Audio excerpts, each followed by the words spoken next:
ब्रह्मा जी के द्वारा भगवान की स्तुति। ब्रह्मा जी ने स्तुति की, प्रभु एकमात्र आप ही स्तुति करने योग्य हैं। मैं आपके चरणों में नमस्कार करता हूँ।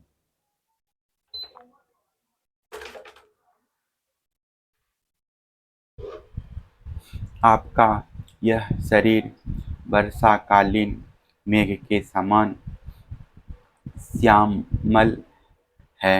इस पर स्थिर बिजली के समान झिलमिल झिलमिल करता हुआ पीतांबर शोभा पाता है। आपके गले में घुंघची की माला, कानों में मकराकृति कुंडल तथा सिर पर मोर पंखों का मुकुट है।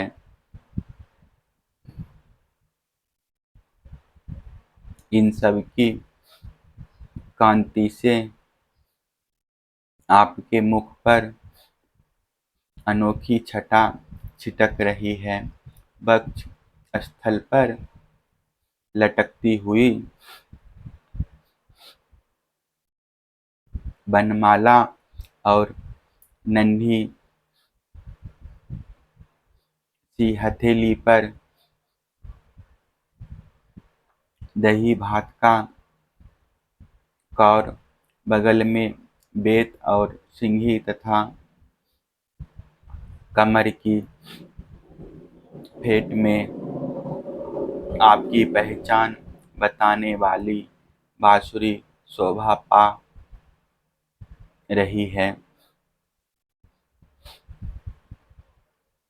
आपके कमल से सुकोमल परम सुकुमार चरण और यह गोपाल बालक का सुमधुर बेस में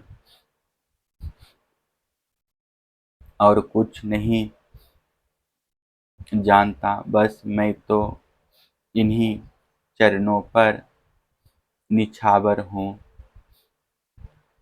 स्वयं प्रकाश परमात्मन आपका यह श्री विग्रह भक्तजनों की लालसा अभिलाषा पूर्ण करने वाला है। यह आपकी चिन्मयी इच्छा का मूर्तिमान स्वरूप मुझ पर आपका साक्षात कृपा प्रसाद है। मुझे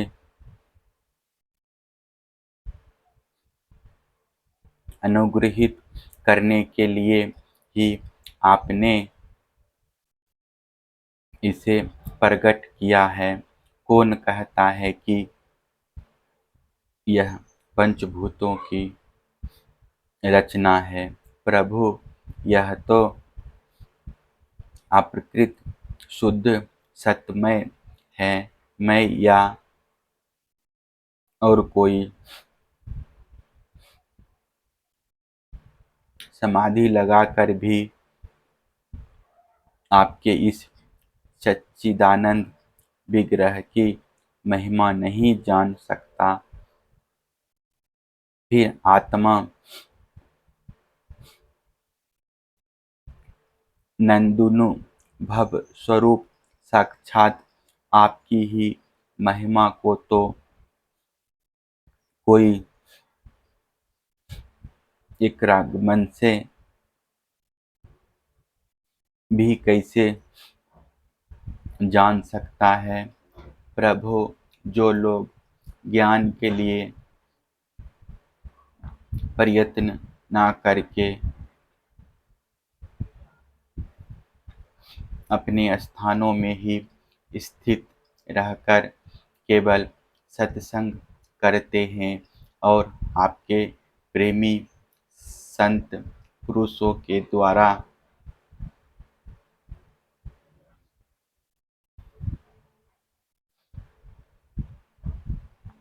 गाई हुई आपकी लीला कथा का जो उन लोगों के पास रहने से अपने आप सुनने को मिलती है। शरीर, वाणी और मन से विनयावनत होकर सेवन करते हैं, यहाँ तक कि उसे ही अपना जीवन बना लेते हैं, उसके बिना जी ही नहीं सकते। प्रभु, यद्यपि आप पर त्रिलोकी में कोई कभी विजय नहीं प्राप्त कर सकता, फिर भी वे आप पर विजय प्राप्त कर लेते हैं। आप उनके प्रेम के अधीन हो जाते हैं। भगवान, आपकी भक्ति सब प्रकार के कल्याण का मूल स्रोत उद्गम है। जो लोग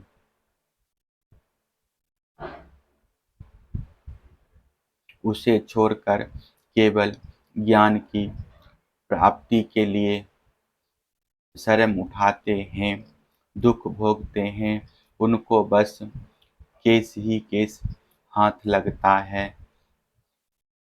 और कुछ नहीं।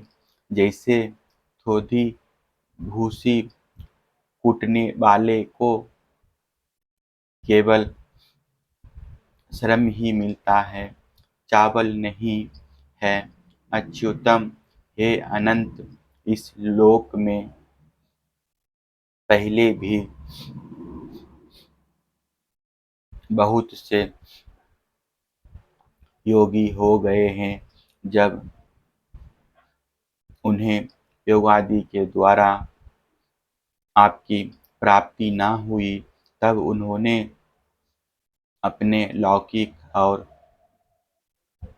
वैदिक समस्त कर्म आपके चरणों में समर्पित कर दिए। उन समर्पित कर्मों से तथा आपकी लीला कथा से उन्हें आपकी भक्ति प्राप्त हुई। उस भक्ति से ही आपके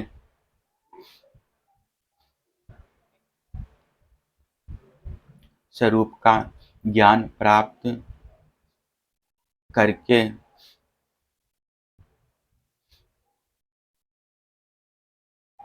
उन्होंने बड़ी सुगमता से आपके परम पद की प्राप्ति कर ली है। अनंत, आपके सगुण निर्गुण दोनों स्वरूपों का ज्ञान कठिन होने पर भी निर्गुण स्वरूप की महिमा इंद्रियों का प्रत्याहार करके सुधांत करने से जानी जा सकती है। जानने की प्रक्रिया यह है कि विशेष आकार के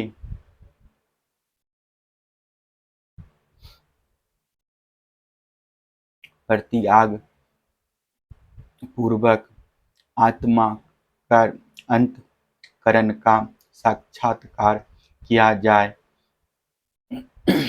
यह आत्मा कर्ता घट पटादि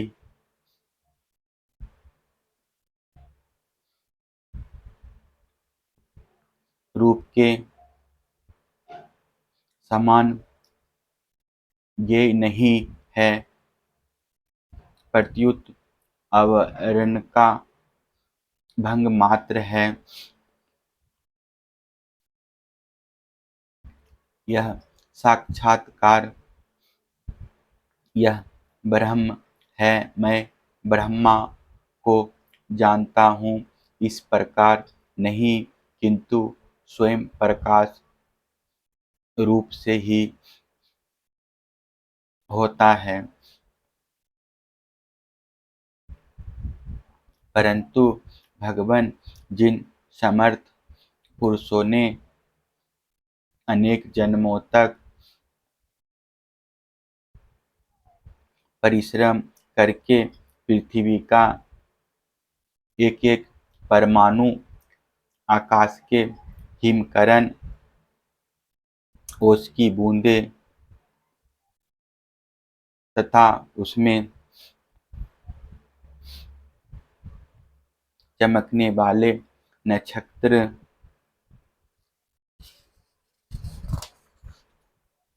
एवं तारों तक को गिन डाला है, उनमें भी भला ऐसा कौन हो सकता है जो आपके सगुण स्वरूप के अनंत गुणों को गिन सके। प्रभु, आप केवल संसार के कल्याण के लिए ही अवतीर्ण हुए हैं।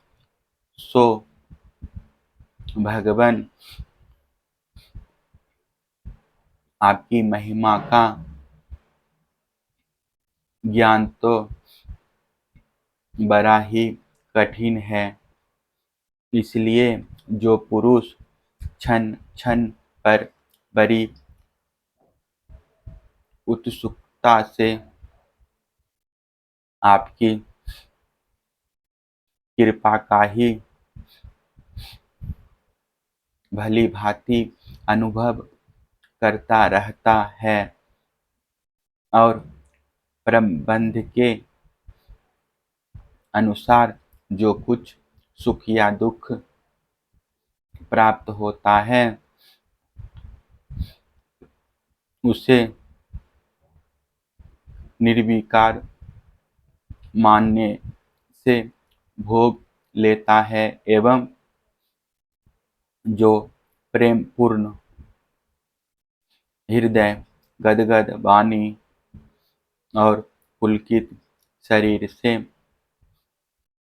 अपने को आपके चरणों में समर्पित करता रहता है, इस प्रकार जीवन व्यतीत करने वाला पुरुष ठीक वैसे ही आपके परम पद का अधिकारी हो जाता है, जैसे अपने पिता की संपत्ति का पुत्र। प्रभु, मेरी कुटिलता तो देखिए, आप अनंत आदि पुरुष परमात्मा हैं और मेरे जैसे बड़े बड़े मायावी भी आपकी माया के चक्र में है। फिर भी मैंने आप पर अपनी माया फैलाकर अपना ऐश्वर्य देखना चाहा। प्रभु, मैं आपके सामने ही सामने हूँ ही, क्या क्या आग के सामने चिंगारी की भी कुछ गिनती है। भगवान, मैं रजोगुण से उत्पन्न हुआ हूँ, आपके स्वरूप को मैं ठीक ठीक नहीं जानता, इसी से अपने को आपसे अलग संसार का स्वामी माने बैठा था। मैं अजन्मा जगत करता हूँ। इस मायाकृत मोह के घने अंधकार से मैं अंधा हो रहा था, इसलिए आप यह समझकर कि यह मेरे ही अधीन है, मेरा भृत्य है, इस पर कृपा करनी चाहिए। मेरा अपराध क्षमा कीजिए। मेरे स्वामी, प्रकृति, महतत्व, अहंकार, आकाश, वायु, अग्नि, जल और पृथ्वी रूप आवरणों से घिरा हुआ यह ब्रह्मांड ही मेरा शरीर है और आपके एक एक रोम के छिद्र में ऐसे ऐसे अगणित ब्रह्मांड उसी प्रकार उड़ते पड़ते रहते हैं जैसे झरोखे की जाली में से आने वाली सूर्य किरणों में रज के छोटे छोटे परमाणु उड़ते हुए दिखाई पड़ते हैं। कहाँ आपने परिमाण से 3.5 हाथ के शरीर वाला अत्यंत क्षुद्र मैं और कहाँ आपकी अनंत महिमा वृत्तियों की पकड़ में न आने वाले परमात्मन। जब बच्चा माता के पेट में रहता है तब अज्ञानवश अपने हाथ पैर पीटता है, परंतु क्या माता उसे अपराध समझती है या उसके लिए वह कोई अपराध होता है और नहीं है। इस शब्द से कही जाने वाली कोई भी वस्तु ऐसी है क्या जो आपकी कोख के भीतर ना हो। श्रुतियाँ कहती है कि जिस समय तीनों लोक प्रलयकालीन जल में लीन थे, उस समय उस जल में स्थित श्री नारायण के नाभि कमल से ब्रह्मा का जन्म हुआ। उनका यह कहना किसी प्रकार असत्य नहीं हो सकता। तब आप ही बतलाएं प्रभु, क्या मैं आपका पुत्र नहीं हूँ? प्रभु, आप समस्त जीवों के आत्मा हैं, इसलिए आप नारायण, नार, जीव और अयन आश्चर्य हैं। आप समस्त जगत के और जीवों के अधीश्वर हैं, इसलिए आप नारायण, नार, जीव और अयन प्रवर्तक हैं। आप समस्त लोगों के साक्षी हैं, इसलिए भी नारायण नर, जीव और अयन जानने वाला है। नर से उत्पन्न होने वाले जल में निवास करने के कारण जिन्हें नारायण, नार, जल और अयन निवास स्थान कहा जाता है, वे भी आपके एक अंश ही है। वह अंश रूप से दिखना भी सत्य नहीं है, आपकी माया ही है। भगवान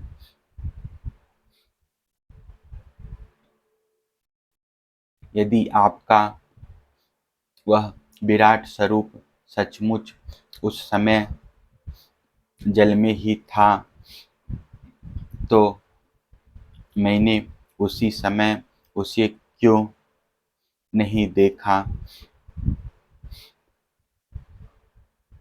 जबकि मैं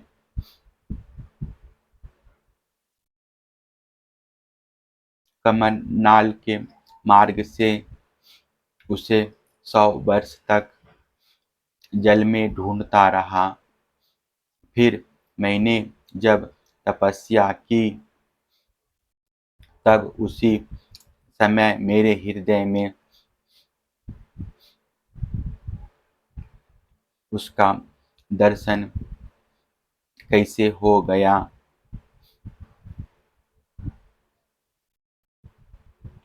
और फिर कुछ ही क्षणों में वह पुण्य क्यों नहीं दिखा, अंतर्ध्यान क्यों हो गया।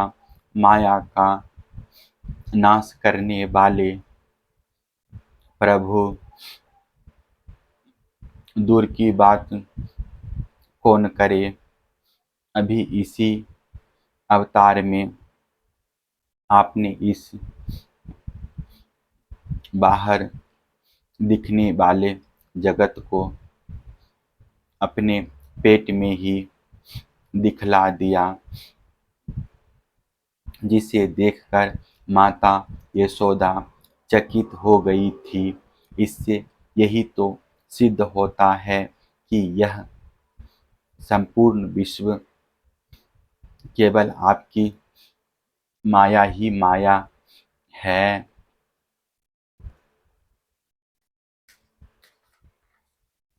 जब आपके सहित यह संपूर्ण विश्व जैसा बाहर दिखता है, वैसा ही आपके उदर में भी दिखा, तब क्या यह सब आपकी माया के बिना ही आप में प्रतीत हुआ? अवश्य ही आपकी लीला है। उस दिन की बात जाने दीजिए, आज की ही लीजिए।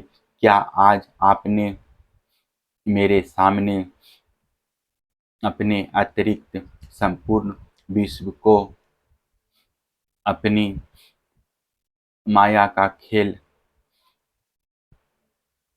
नहीं दिखलाया है? पहले आप अकेले थे, फिर संपूर्ण ग्वाल बाल बछड़े और छड़ी छीके भी आप ही हो गए। उसके बाद मैंने देखा कि आपके वे सब रूप चतुर्भुज हैं और मेरे सहित सबके सब तत्व उनकी सेवा कर रहे हैं। आपने अलग अलग उतने ही ब्रह्मांडों का रूप भी धारण कर लिया था, परंतु अब आप केवल अपरिमित अद्वितीय ब्रह्म रूप से ही शेष रह गए हैं। जो लोग अज्ञानवश आपके स्वरूप को नहीं जानते, उन्हीं को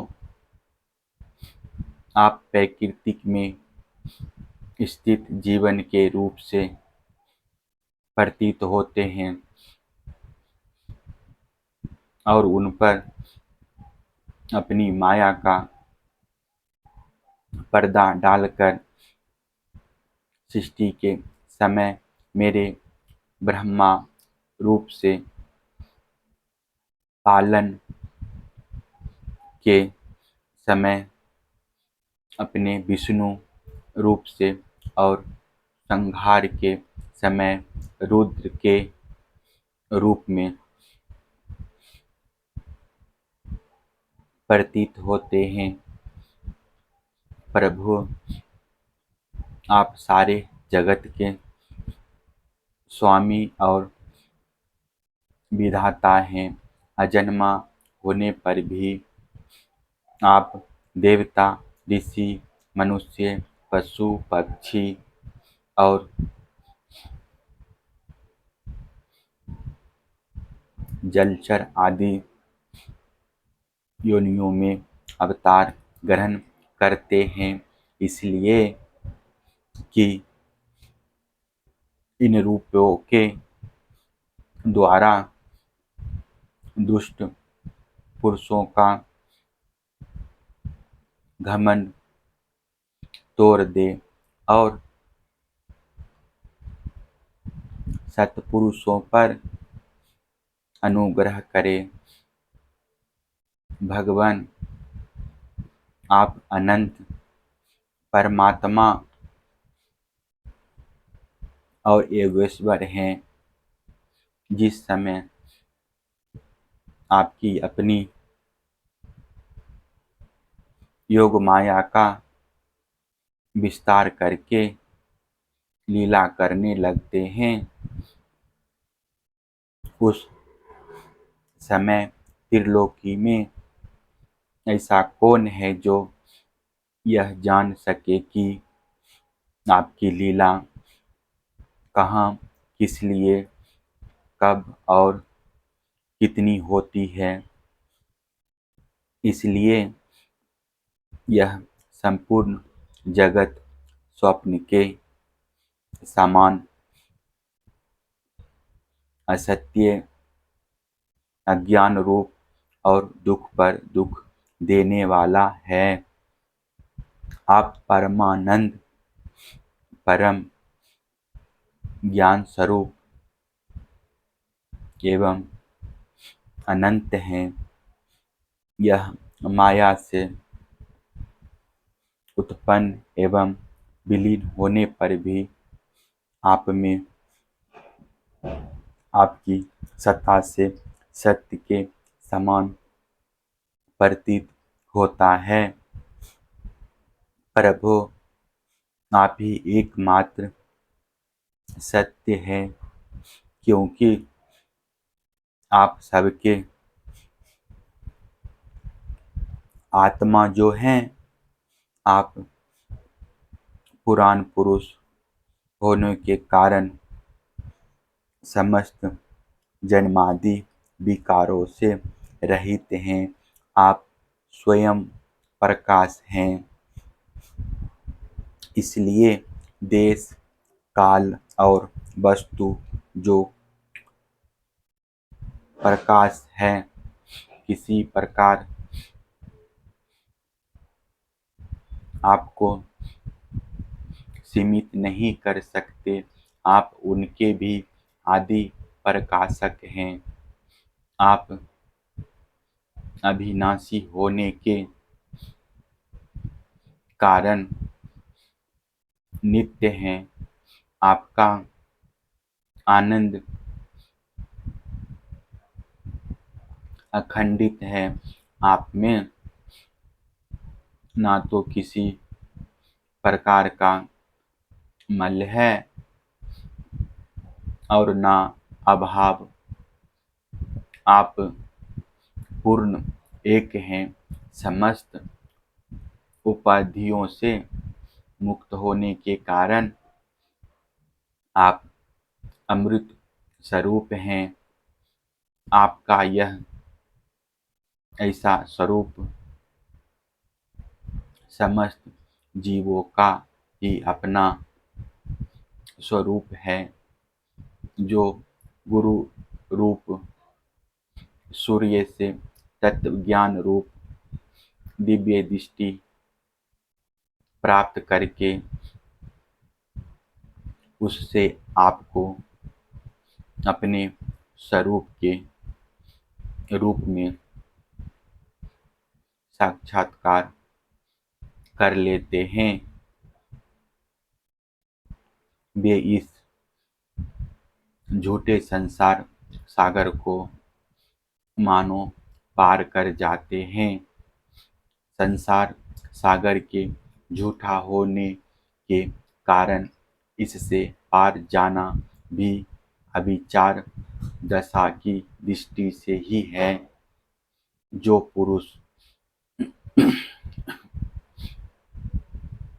परमात्मा को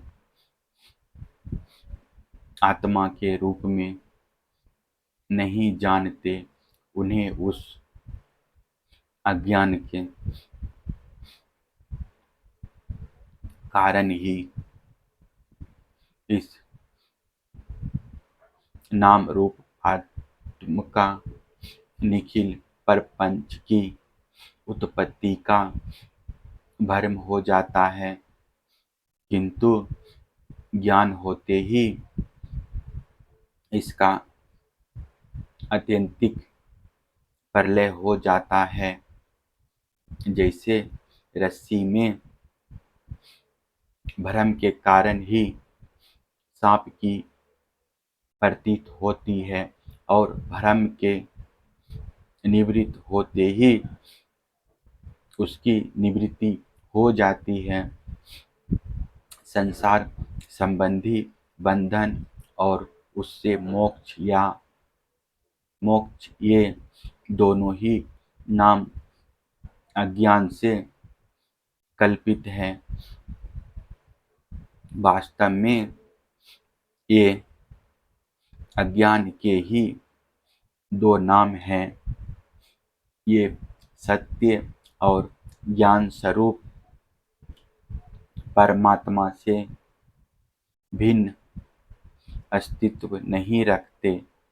जैसे सूर्य में दिन और रात का भेद नहीं है, वैसे ही विचार करने पर अखंड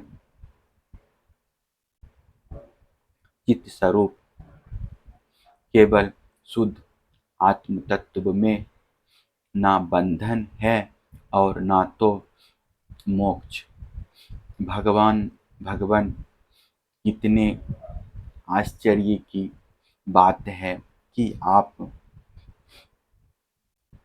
हैं अपने आत्मा, पर लोग आपको पराया मानते हैं और शरीर आदि है पराये, किंतु उनको आत्मा मान बैठते हैं और इसके बाद आपको कहीं अलग ढूंढने लगते हैं। भला अज्ञानी जीवों का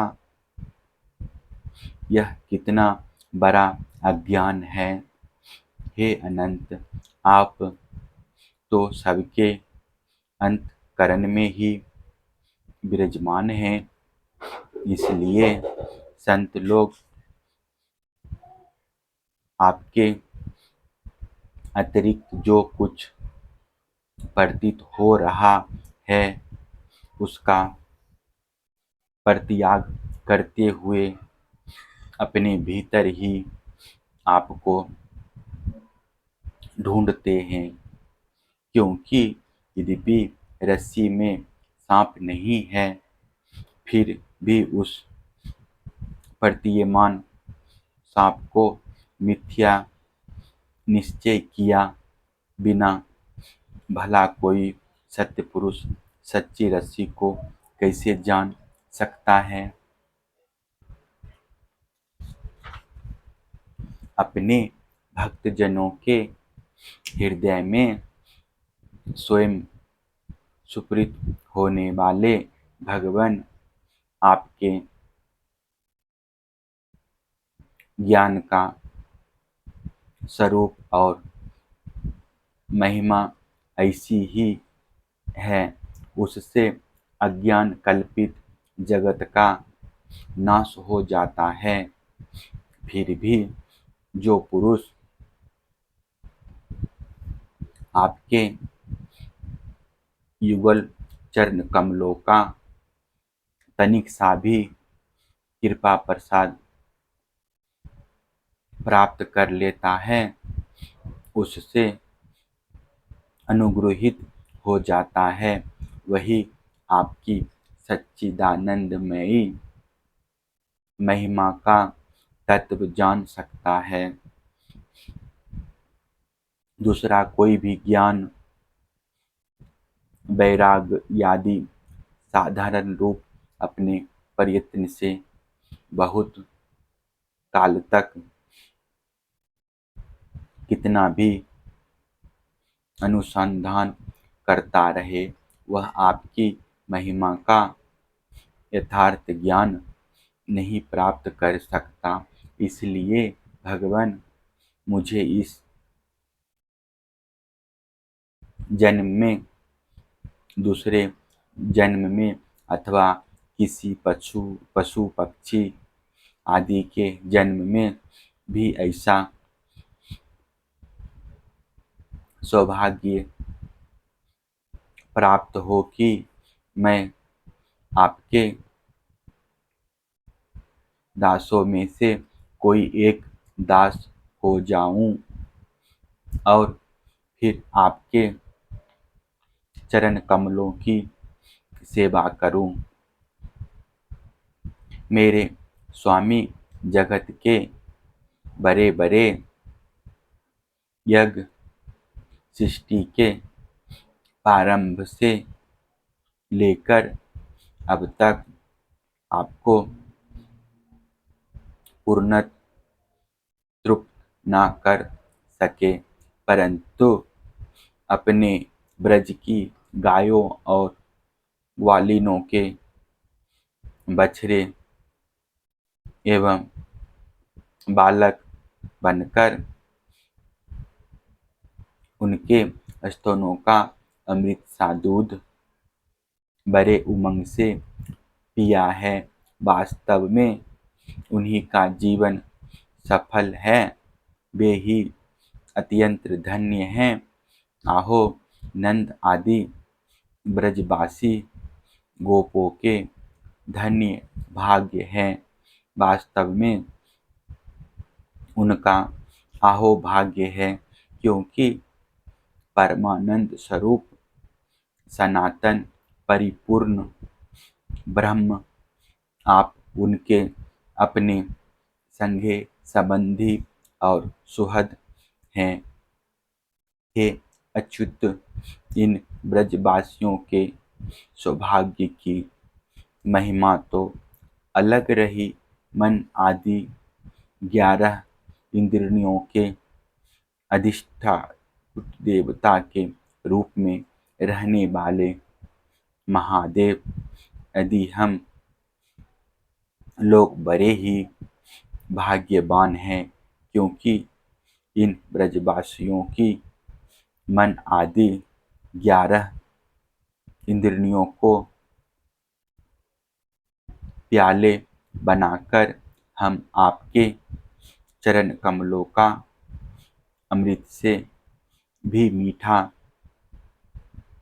मदिरा से भी मादक मधुर मकरंद रस पान करते रहते हैं।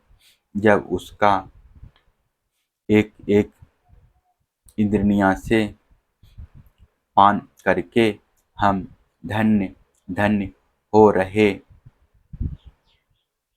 हैं, तब समस्त इंद्रियों से उसका सेवन करने वाले ब्रजवासियों की तो बात ही क्या है।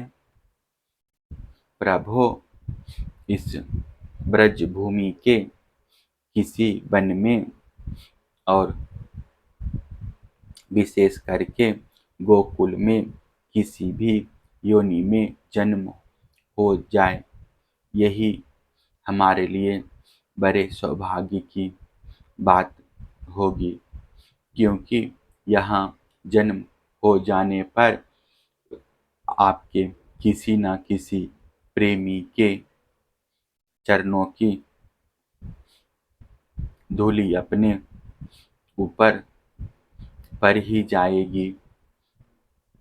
प्रभु, आपके प्रेमी ब्रजवासियों का संपूर्ण जीवन आपका ही जीवन है। आप ही उनके जीवन के एकमात्र सर्वस्व हैं। इसलिए उनके चरणों की धूलि मिलना आपके ही चरणों की धूलि मिलना है, और आपके चरणों की धूलि को तो श्रुतियाँ भी अनादि काल से अब तक ढूंढ ही रही है। देवताओं के भी आराध्य देव प्रभु इन ब्रजवासियों को इनकी सेवा के बदले में आप क्या फल देंगे? संपूर्ण फलों के फलस्वरूप आपसे बढ़कर और कोई फल तो है ही नहीं। यह सोचकर मेरा चित्त मोहित हो रहा है। आप इन्हें अपना स्वरूप भी देकर उपकृत नहीं हो सकते, क्योंकि आपके स्वरूप को तो उस पूतना ने भी अपने संबंधियों अघासुर, बकासुर आदि के साथ प्राप्त कर लिया, जिसका केवल वेश ही साध्वी स्त्री का था, पर जो हृदय से महान क्रूर थी। फिर जिन्होंने अपने घर, धन, स्वजन, प्रिय शरीर, पुत्र, प्राण और मन सब कुछ आपके ही चरणों में समर्पित कर दिया है, जिनका सब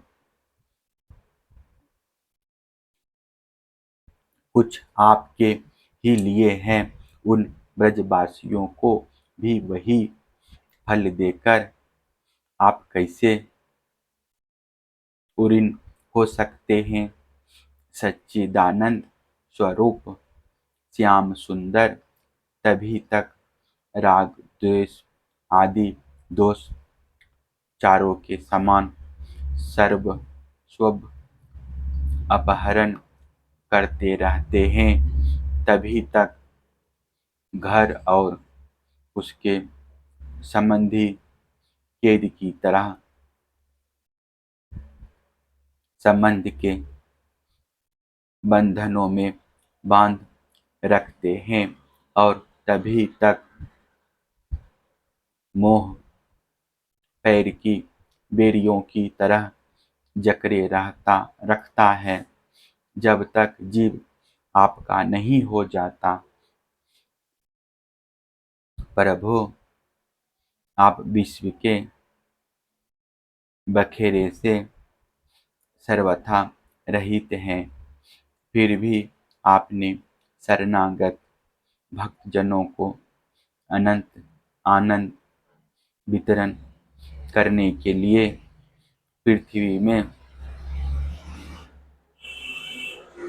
अवतार लेकर विश्व के समान ही लीला विलास का विस्तार करते हैं। मेरे स्वामी, बहुत कहने की आवश्यकता नहीं।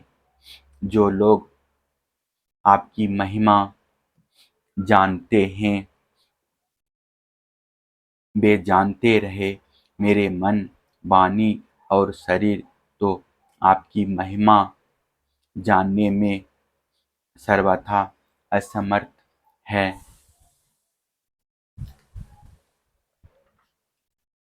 सच्चिदानंद स्वरूप श्री कृष्ण आप सबके साक्षी हैं, इसलिए आप सब कुछ जानते हैं। आप समस्त जगत के स्वामी हैं। यह संपूर्ण प्रपंच आप में ही स्थित है। आपसे मैं और क्या कहूँ? आप अब आप मुझे स्वीकार कीजिए, मुझे अपने लोक में जाने की आज्ञा दीजिए। सबके मन प्राण को अपनी रूप माधुर्य से आकर्षित करने वाले श्याम सुंदर आप यदुवंश रूपी कमल को विकसित करने वाले सूर्य हैं। प्रभु पृथ्वी, देवता, ब्राह्मण और पशु रूप समुद्र की अभिवृद्धि करने वाले चंद्रमा भी आप ही हैं। आप पाखंडियों के धर्मरूप रात्रि का घोर अंधकार नष्ट करने के लिए सूर्य और चंद्रमा दोनों के ही समान हैं।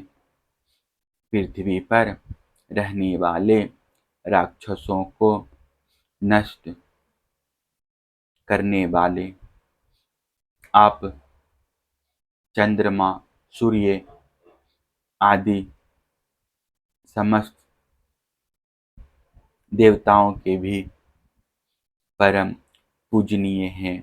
भगवान, मैं अपने जीवन भर महाकल्प पर्यंत आपको नमस्कार ही करता रहूं। श्री सुखदेव जी कहते हैं, परीक्षित, संसार के रचयिता ब्रह्मा जी ने इस प्रकार भगवान श्री कृष्ण की स्तुति की। इसके बाद उन्होंने 3 बार परिक्रमा करके उनके चरणों में प्रणाम किया और फिर अपने गंतव्य स्थान सत्यलोक में चले गए। ब्रह्मा जी ने बछड़ों और ग्वाल बालों को पहले ही यथास्थान पहुंचा दिया था। भगवान श्री कृष्ण ने ब्रह्मा जी को विदा कर दिया और बछड़ों को लेकर यमुना जी के पुलिन पर आए, जहां वे अपने सखा ग्वाल बालों को पहले छोड़ गए थे।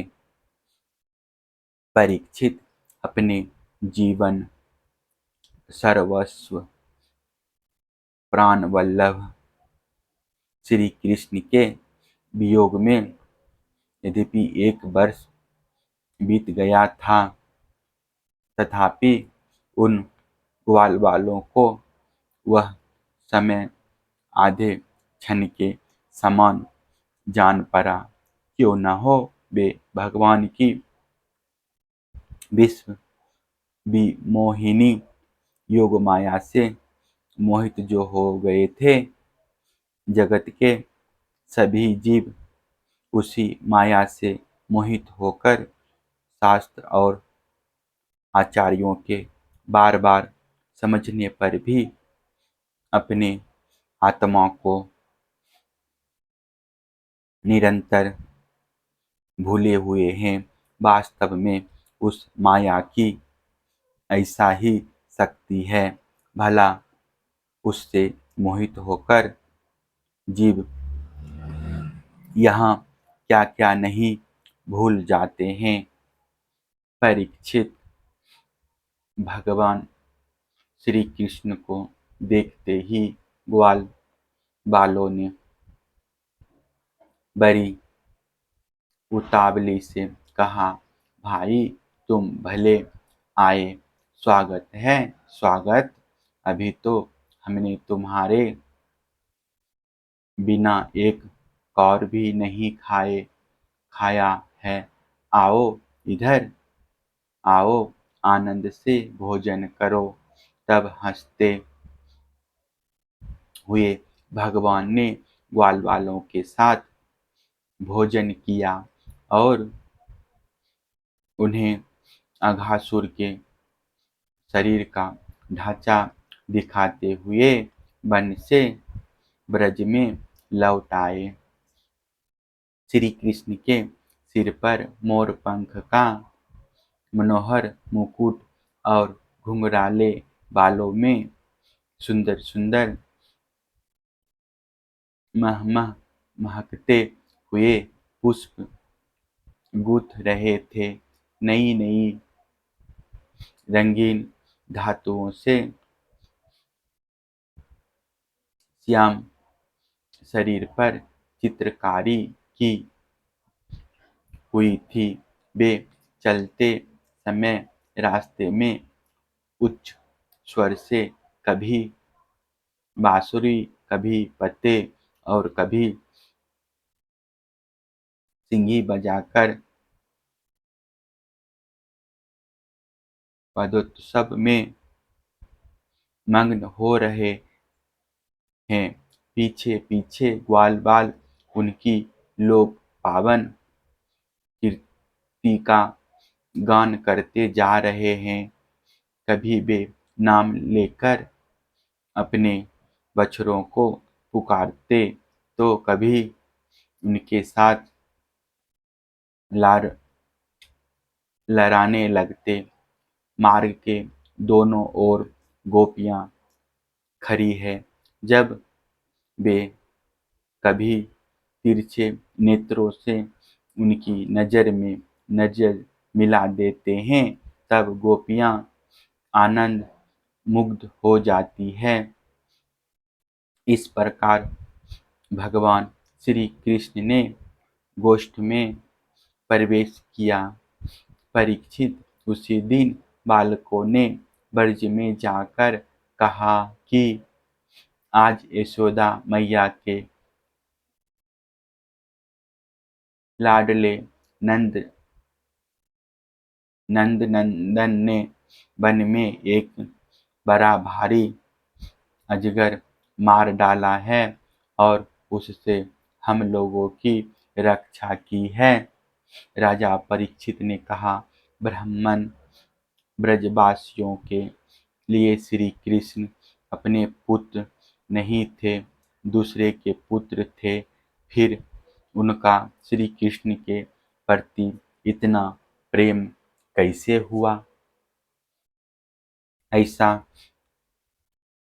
प्रेम तो उनका अपने बालकों पर भी पहले कभी नहीं हुआ था। आप कृपा करके बतलाएं इसका क्या कारण है। श्री सुखदेव जी कहते हैं, राजन, संसार के सभी प्राणी अपने आत्मा से ही सबसे बढ़कर प्रेम करते हैं। पुत्र से, धन से या और किसी से जो प्रेम होता है वह तो इसलिए कि वे वस्तुएं अपने आत्मा को प्रिय लगती है। राजेंद्र, यही कारण है कि सभी प्राणियों का अपने आत्मा के प्रति जैसा प्रेम होता है वैसा अपने कहलाने वाले पुत्र, धन और गृह आदि में नहीं होता। जय हो, जय हो।